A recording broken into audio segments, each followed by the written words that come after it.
They say your entire life can change in a single, unremarkable second. For Leo Vance, that second arrived on a rainy Tuesday evening, wrapped in the sharp smell of wet pavement and ozone. Leo wasn't anyone special. He was a regular guy, a genius when it came to fixing complex, high-end computer hardware, but completely flat broke. He ran a struggling, dusty tech repair shop on the dark, forgotten edge of the city, spending his days soldering broken circuit boards and his nights dodging angry phone calls from his landlord. He took any odd job he could get, no matter how strange or dangerous, just to keep the lights on for another week. That was how he found himself standing at the base of the Sterling Towers. The tower was the crown jewel of the city's elite, a massive vertical fortress of glass and chrome that pierced the dark storm clouds like a glowing spear. Leo felt microscopic just looking up at it. He had been tasked with a high-priority delivery, a restored, heavily encrypted vintage data core that belonged to the top floor. The security guards at the lobby checked his bruised knuckles, his worn denim shirt, and his dented metal toolkit with deep suspicion. But his clearance code was valid. They let him pass, guiding him toward the private express elevator reserved strictly for the gods of the corporate world. Inside the elevator, the ascent was so fast it made his ears pop. The walls were made of gold leaf trim and polished mirrors. Looking at his reflection, Leo felt entirely out of place. His clothes were faded, his boots were scuffed, and his hands were stained with motor oil. He tightly gripped the high-tech metallic briefcase containing the data core, waiting for the doors to open. The elevator chimed softly, a sound that smelled like old money and expensive perfume, signaling his arrival at the penthouse suite. When the doors slid open, Leo stepped out into a literal labyrinth. The instructions he had been given by the low-level manager were simple enough. Take the private elevator to the penthouse, turn left, and leave the briefcase on the desk in the master office. But the penthouse wasn't just an apartment. It was a sprawling, multi-level sanctuary. Massive columns of polished black obsidian lined the hallway. Abstract, priceless paintings hung on the walls, illuminated by soft, glowing ambient lights that seemed to float in the air. The silence up here was deafening, broken only by the faint, distant rumble of the thunder outside. Leo checked his old, cracked smartphone. No signal. The heavy security matrix of the building blocked everything. He turned a corner, then another, his boots squeaking quietly against the flawless white marble floor. After 5 minutes of wandering, a cold knot of anxiety twisted in his stomach. He was hopelessly, completely lost in the private home of a billionaire. Eventually, he came across a massive, hand-carved mahogany door. It stood out from the modern glass walls of the rest of the penthouse. Leo approached it slowly, his heart hammering against his ribs. Attached to the dark wood was a heavy gold plaque that read 404. Thinking this must be the master study or the private office mentioned in his delivery slip, Leo reached out. His calloused hand turned the heavy brass handle. To his surprise, the door wasn't locked. It swung inward with a soft, ominous click. The room wasn't an office. It was a sprawling, ultra-luxurious private sanctuary. The air inside was thick, heavy with the intoxicating scent of jasmine, expensive oils, and warm, billowing steam. Leo stepped inside, his eyes widening as his brain frantically tried to process his surroundings. He realized his mistake almost instantly, but his boots felt like they were glued to the floor. The room was a master bathroom, lined with white marble and floor-to-ceiling glass windows that overlooked the glowing neon skyline of the city below. Through the thick, dissipating cloud of white steam stood Vivienne Sterling. She was the sole heiress to the Sterling global empire, a woman whose face was plastered on every business magazine and billboard in the country. She had just stepped out of the sunken marble bath. A large, white silk towel was draped loosely around her, caught entirely off guard by the intrusion. For 3 agonizing seconds, the entire universe ground to a complete halt. Time lost all meaning. Leo stood frozen in the doorway, his eyes locking onto hers. In that unfiltered, raw moment, he didn't just see a wealthy socialite or a powerful corporate titan. He saw an ethereal, breathtakingly beautiful woman. Her long, wet platinum blonde hair clung to her shoulders, and her piercing silver-grey eyes widened in absolute, paralyzing shock. The silk towel slipped slightly from her fingers, exposing her completely to the stunned repairman. The shock on Vivienne's face lasted for only a heartbeat before it transformed into something terrifying. It wasn't fear or vulnerability. It was a cold, calculating, and absolute fury. Before Leo could even open his mouth to voice an apology, Vivienne reacted with lightning speed. She grabbed a dark green silk robe from a heated rack, wrapped it aggressively around her body, and tied it with a furious jerk. She stepped forward, her silver eyes burning through the mist, and slammed her hand down onto a hidden red security button mounted on the marble wall. "You," she whispered, her voice vibrating with a dangerous, icy rage that made Leo's blood run cold, "are going to deeply regret opening that door." Within 60 seconds, the silence of the penthouse was shattered. The heavy mahogany door was kicked open, and two massive corporate security guards in black tactical suits burst into the room. Before Leo could explain, his toolkit was knocked from his hand, sending screws and wires scattering across the floor. He was aggressively thrown to the ground, his face pressed against the cold marble, his arms pinned brutally behind his back. He was dragged out of the bathroom, his boots scuffing against the pristine floors, and shoved into the main study. They threw him into a massive leather armchair in the center of a dark, opulent library. The two guards stood menacingly behind him, their hands resting on their weapons. Leo sat there, his heart pounding in his throat, sweating through his denim shirt. He was trapped. He knew that an intrusion like this on the elite class meant prison. He waited for the flashing lights of the police to arrive and finish off what little life he had left. But the police never came. Instead, the heavy double doors of the library swung open, and Vivienne Sterling walked in. She was completely composed now, the vulnerability of the bathroom entirely erased. She was dressed in a sharp, tailored emerald green designer suit that emphasized her power. Her platinum blonde hair was now perfectly dry and styled, falling flawlessly around her pale, aristocratic face. She didn't look like someone who had just been surprised. She looked like a queen preparing to pass judgment. With a slight wave of her manicured hand, she dismissed the two massive guards. They stepped out silently, closing the heavy doors behind them, leaving Leo alone in the suffocating silence with the billionaire heiress. Vivienne walked slowly over to a grand mahogany desk. She didn't look at Leo immediately. Instead, she poured herself a glass of water from a crystal decanter, took a slow sip, and then turned her piercing silver-grey eyes onto him. "Who sent you?" she demanded, her voice cutting through the quiet room like a razor blade. "Was it my Uncle Richard? Did he pay you to spy on me? To catch me in a compromised position so he could use it against me at the board meeting tomorrow morning?" Leo shook his head frantically, his voice cracking under the intense pressure. "No. No, I swear to you. I don't know who Uncle Richard is. I'm just a hardware repair guy from the lower sectors. Look at my invoice in the briefcase. I was just delivering the vintage data core. I took a wrong turn in the hallway, the door wasn't locked, and I thought it was the office. I am so sorry. It was a complete accident." Vivienne didn't answer right away. She walked closer, her heels clicking rhythmically against the floor. She leaned against the edge of the desk, studying his face with an intense, analytical gaze. She was looking for a twitch, a lie, a micro-expression of deception. But all she saw in Leo's intense blue eyes was genuine panic and honesty. Slowly, the defensive tension in her sharp shoulders dropped. The fury in her eyes receded, replaced by a strange, quiet, and incredibly dangerous smile. She reached over to her desk, picked up a thin, glowing glass digital tablet, and slid it across the dark wood toward him. "Your story checks out, Leo Vance," she said softly, her voice carrying a sudden, chilling tone of victory. "My security team ran your background. You really are just a nobody. A broke tech technician with zero political ties, zero wealth, and a mountain of debt. And that, Leo, makes you absolutely perfect for me."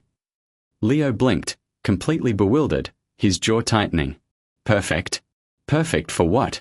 Aren't you going to hand me over to the police? Aren't you going to sue me into oblivion?" Vivienne leaned in closer, the intoxicating scent of jasmine filling the small space between them once again. "My grandfather's will is absolute," she explained, her voice dropping to a cold corporate whisper. "To claim the majority shares and full control of the Sterling global empire tomorrow morning, the bylaws state I must be a married woman. If I am single by tomorrow at noon, control of the empire defaults entirely to my corrupt Uncle Richard. He will dismantle everything my family built over 3 generations. Richard has spent months trying to force me to marry one of his corporate puppets to steal my birthright." Vivienne stared intensely at Leo. "But today, a random, completely disconnected man broke into my private quarters. The security cameras logged your entry. If the media finds out, it is a massive scandal that destroys my corporate reputation. Unless—" She paused, her piercing silver-grey eyes locking onto his terrified gaze. Unless we tell the world that we have been secretly dating for a year, and that you are actually my fiancé. Leo thought his brain had short-circuited. He stared at her, completely unable to process the words. You want me to marry you? A billionaire? The richest woman in the city?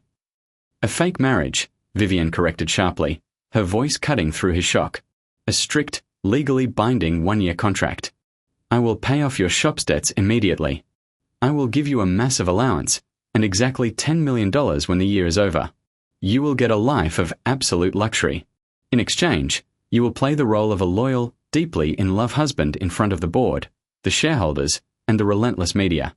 If you refuse my offer, I press charges right now for corporate espionage, trespass, and voyeurism. My lawyers will ensure you spend the next 10 years in a cold, concrete cell. So, Leo Vance, what is it going to be? The contract, or a prison jumpsuit? Leo looked down at the sleek digital pen on the mahogany desk. He thought about his empty bank account, his past due eviction notices, and his dying business. Then he looked up at the fiercely beautiful, commanding woman standing before him. He took a deep breath, picked up the pen, and signed his life away with a steady hand. The next morning, Leo's old, broken life was completely erased. Before the sun had even fully risen over the city skyline, a team of high-end stylists, master tailors, and aggressive media coaches descended upon the penthouse suite. They threw away his worn denim shirt, cut his messy dark hair into a sharp, sophisticated style, and poured him into a bespoke Italian tuxedo that cost more than his entire hardware repair shop. When Leo looked into the grand golden mirror, he barely recognized the man staring back at him. He looked like royalty, a perfect, wealthy prince fit for a powerful queen. The rough edges of the lower sectors were completely hidden beneath layers of expensive silk and wool. Suddenly, the heavy doors of the dressing room swung open. Vivienne walked inside, and Leo's breath caught in his throat. She was a vision of breathtaking perfection, wearing a stunning white, diamond-encrusted wedding gown that shimmered under the chandeliers. Her long platinum blonde hair fell elegantly over her shoulders. She stopped in her tracks and stared at him for a long, silent moment. A rare, genuine flash of surprise crossed her silver-grey eyes. Well, she said softly, stepping closer. She reached up with her soft, manicured hands and gently adjusted his silk bow tie. Her touch was warm, sending a strange jolt through his chest. At least you look the part, Leo. Try not to trip over your own feet out there in front of the cameras, husband. An hour later, they stood behind a heavy velvet curtain at the Sterling Global headquarters. The grand ballroom on the other side was a roaring sea of flashing white lights, shouting journalists, and thousands of clicking cameras. This was the ultimate moment of truth. If Leo made one single mistake, or if his voice shook for a second, the entire multi-billion-dollar empire would crumble into dust. As they stepped onto the massive stage, the noise from the crowd became absolutely deafening. Vivienne immediately wore a flawless, graceful smile, her small hand tightly gripping Leo's. Her grip was surprisingly strong, grounding him in the middle of the chaos. Looking out at the front row, Leo spotted a sinister-looking older man with sharp grey hair and a dark grey suit. It was Uncle Richard. His eyes burned with pure malice and hatred as he stared up at them. He knew this sudden engagement was a trick, but he couldn't prove it yet. Vivienne stepped up to the silver podium and took the microphone.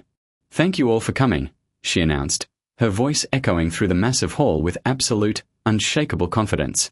"I know there have been many rumors regarding my grandfather's inheritance. Today, I am proud to introduce the man who has held my heart in secret for the past year. My fiancé, Leo Vance." The cameras went completely wild, the flashing lights blinding. Leo took a step forward, wrapped his arm tightly around Vivienne's waist, looked directly into Uncle Richard's furious eyes, and smiled. "I know I am the luckiest man alive," Leo said into the microphone. "Vivienne is my entire world." For a split second, Vivienne looked up at him, a genuine look of awe and surprise flickering in her silver eyes before her professional mask returned. Late that night, after the board of directors officially recognized Vivienne as the rightful CEO, the corporate madness finally calmed down. Back inside the quiet penthouse, away from the prying eyes of the media, the heavy masks began to slip. Leo, completely exhausted from the stress, had ordered a greasy box of pepperoni pizza, a fast food luxury Vivienne hadn't allowed herself to eat in years. To his absolute amazement, she kicked off her expensive designer heels, sat right down on the hardwood floor next to the couch, and grabbed a hot slice. They sat together in the quiet, ambient glow of the city skyline, talking late into the night. They weren't speaking as a powerful billionaire heiress and a desperate contract worker, but as two lonely people trapped inside a crazy situation. Leo learned about the crushing, isolating loneliness of her extreme wealth, and Vivienne listened intently to his dreams of building world-changing hardware technology. For the first time since their chaotic meeting in room 404, they laughed together, a real, unfiltered laugh. The fake marriage was beginning to feel dangerously real to both of them. But Uncle Richard wasn't a man to accept defeat quietly. Over the next 3 weeks, he spent a fortune digging ruthlessly into Leo's mysterious past. He found the dusty repair shop, the unpaid debts, and the complete lack of any digital footprint linking Leo and Vivienne before that fateful Tuesday evening. Richard planned his brutal revenge strike at the annual Sterling Winter Gala, a high society event broadcasted live to millions of viewers worldwide. As Leo walked across the opulent ballroom floor at the gala, trying his best to blend in with old-money billionaires, Richard cornered him near a dark, secluded balcony. "You're a clever little rat, Leo," Richard sneered, sipping his expensive champagne with a cruel smile. "But a dirty rat can never become a proud lion. I found the truth. I know all about the marriage contract. And tonight, I am going to expose both of you to the media, destroying your little game permanently." Before Richard could walk away to hand the leaked documents over to the waiting press, Vivienne stepped out from the shadows of the balcony curtains. Her face was a mask of absolute fury. She didn't look like a fragile heiress anymore. She looked like a fierce warrior protecting her home and her territory. "Touch him, Richard, and I will personally ruin your life before the stock market even opens tomorrow morning," Vivienne hissed, her voice vibrating with a dark power that made her uncle take a step back in shock. "Leo is my choice. He is 10 times the man you will ever be. Get out of my sight before I have security throw you into the street."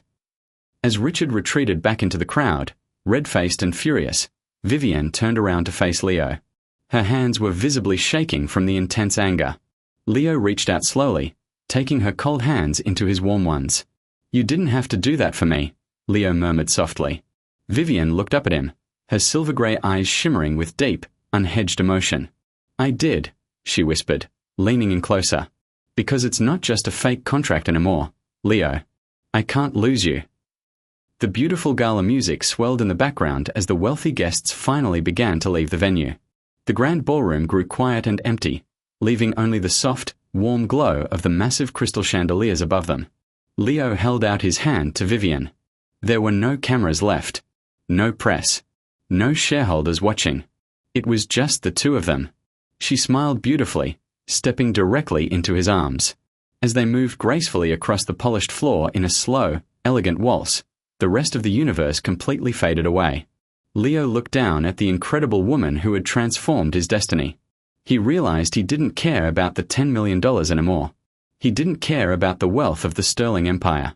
He loved her for exactly who she was. And as Vivienne rested her head gently against his chest, listening to the steady, calm beat of his heart, she knew she had finally found her true safe harbor in the most unexpected room in the world. The fateful day of the official wedding arrived. It was designed by the PR team to be the ultimate, unbreakable seal on Vivienne's massive corporate victory over her family. The grand, historic cathedral was packed to maximum capacity with the most powerful politicians and business tycoons in the country. The air was thick with the scent of burning incense and intense anticipation. Vivienne walked slowly down the long aisle, a vision of absolute, breathtaking perfection in her custom gown. Leo stood waiting at the altar, his heart hammering violently against his ribs, watching her walk closer with a smile. As the priest stood before them and asked the traditional question if anyone objected to this holy union, the heavy oak double doors at the back of the cathedral burst open with a loud, violent crash. Uncle Richard marched aggressively down the center aisle, holding a stack of white papers high in the air. "Stop this pathetic charade right now," Richard shouted, his angry voice echoing off the ancient stone walls. "This entire marriage is a disgusting fraud. A legal sham. I hold the original contract right here, proving that this nobody Leo Vance was paid millions of dollars to play the part of the loving husband." The massive crowd gasped in horror, and a deafening murmur of panic instantly filled the church. Vivienne completely froze in place, her beautiful face turning pale as every single camera in the room spun around to capture her reaction. But Leo didn't hesitate for a single second. He stepped down from the altar, walking directly toward his furious uncle. Before Richard could react, Leo reached out and snatched the paper documents right out of his hands. Leo turned around to face the flashing cameras, then looked out at the entire congregation. "This contract was completely real," Leo announced loudly, his voice booming through the cathedral with absolute certainty. "When I first met Vivienne, I was just a broke guy from the lower sectors who signed a piece of paper for money," Leo said, looking back at Vivienne with pure, undeniable devotion. "But true love doesn't care about corporate contracts. No amount of money can dictate my heart." With a powerful, deliberate motion, Leo ripped the multi-million-dollar marriage contract completely in half, then tore it into quarters, throwing the shredded white pieces directly into the air. "I don't want a single cent of the Sterling fortune," Leo declared. "I officially waive the $10 million. I waive all the terms of the contract. I am standing at this altar today because I deeply love Vivienne Sterling, and I will marry her with nothing but my name." The entire cathedral fell into a stunned, breathless silence, followed immediately by an absolute explosion of cheers and applause from the guests. Uncle Richard stood completely paralyzed in the aisle, ruined and utterly defeated in front of the world. Vivienne let out a soft breath, tears of profound joy streaming down her face as she looked at her husband. They shared a passionate, deeply real kiss at the altar, sealing a vow that no amount of money could ever buy. 1 year later, the world was a completely different place. Richard had been removed from the corporate board permanently, fully disgraced by his own greed. Vivienne remained the undisputed CEO of the global empire, but she wasn't running it alone anymore. Leo's brilliant engineering mind, combined with her vast resources, launched a stunning new era of global technological innovation. They never signed another legal contract between them. They didn't need to. Standing together on the sun-drenched terrace of their beautiful home, Vivienne leaned her head against her husband's broad shoulder, looking out at the massive city skyline they were building together. It was the best mistake that had ever happened to them. They had started as an accident, transitioned into an alliance, and built an empire on true, unbreakable love.